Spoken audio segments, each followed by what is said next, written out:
Hello, my dear students, and welcome back. I know, exams are just around the corner, and sometimes poetry feels a bit tricky, right? But please don't worry. Today, we're going to look at William Wordsworth's poem, The World is Too Much with Us, and I promise you, by the end of this short explainer, you'll understand this poem completely. It's going to be super easy. I mean it. Just give me 5 minutes to your focus, that's all. We are going to break down everything you need to know so you can answer any question that comes your way. So, no tension at all. Let's make this simple, let's make it fun. Ready? Let's go. So, first things first, to understand the poem, you have to understand the poet, William Wordsworth. Now, this man was a huge nature lover, but he was also living at a time when things were changing fast, the Industrial Revolution. Think factories, big cities, and people becoming, obsessed with making money. This poem, it's basically his big complaint, like a rant about how everyone is forgetting about beautiful nature. This very first line tells you everything. When he says the world, he doesn't mean our planet Earth. He means the world of material things, money, shopping, all that stuff. He's saying we are obsessed with getting and spending. And in this cycle, we're just wasting our real human powers, our ability to feel and connect. Just think about our lives today. Getting and spending. Doesn't it sound familiar? It's that feeling of wanting the newest phone, or scrolling through Amazon and Flipkart sales for hours, or just dreaming of earning lakhs and crores. This is exactly what Wordsworth was talking about more than 200 years ago. See? So relatable. And here's the sad part. Because we're so busy with all this, we've stopped even looking at nature. He says we've given our hearts away for a sordid boon. Now that just means a really, really bad deal. It's like we've traded something precious, like our connection to the world, for something cheap and useless, like just more stuff. Okay, so we've made this bad deal. What's the result? What happens next? Well, because our minds are so full of the material world, it's like we've become deaf and blind to all the beauty of nature that's right in front of us. This slide shows it perfectly, doesn't it? Our eyes are constantly glued to our phones, our laptops, scrolling through Instagram. That's what we see. But what are we ignoring? Wordsworth points it out. The beautiful sea, the powerful sound of the wind, even the sight of flowers sleeping at night. We are missing out on so much magic. This line is the key. Being out of tune is a beautiful way to put it. Like a musical instrument that can't play a nice song because its strings are all wrong. That's us. We are not in harmony with nature anymore. Its beautiful music is playing all around us, but we just can't hear it. Now, Wordsworth gets so frustrated, so completely fed up with this situation, that he makes a really dramatic wish. He basically says he wishes he could just go back in time and believe in an ancient religion, just to feel that connection with nature again.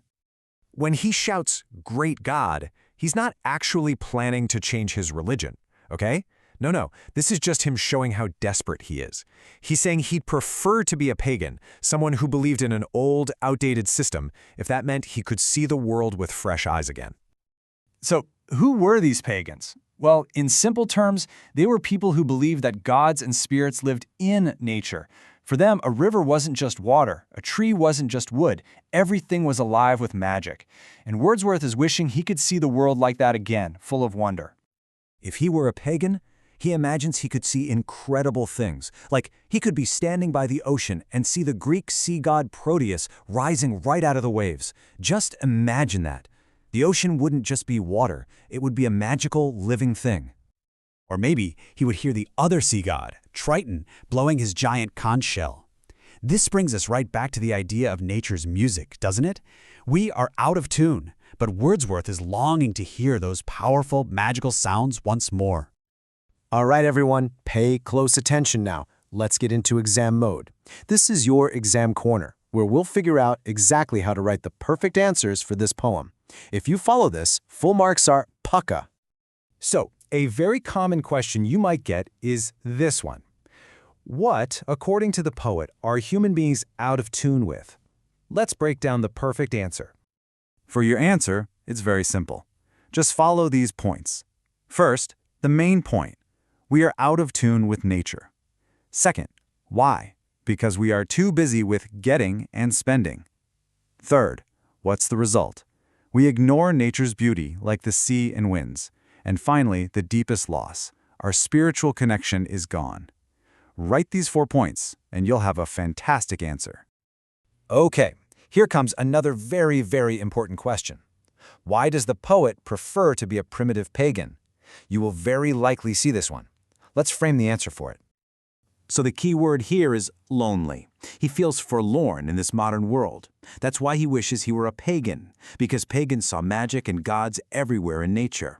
This belief would let him see amazing sights like Proteus, and it would make him feel connected and less sad. It's a wish that comes from his deep loneliness. Now, if your teacher asks for the central idea or the theme of the poem in just one line, this is your magic sentence. The main message is simple. We lose something precious when we value material things more than nature. Just remember this line. And finally, I'll leave you with a little something to think about. This poem is more than 200 years old. But look at our lives today.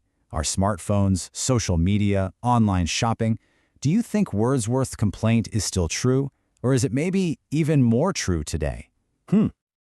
I really hope this explainer made the poem crystal clear for all of you. If you found it helpful, please do like this video, share it with your friends who might be struggling, and of course subscribe for more explainers to help you ace your exams. और हाँ, comment में जरूर बताना कैसा लगा. All the best.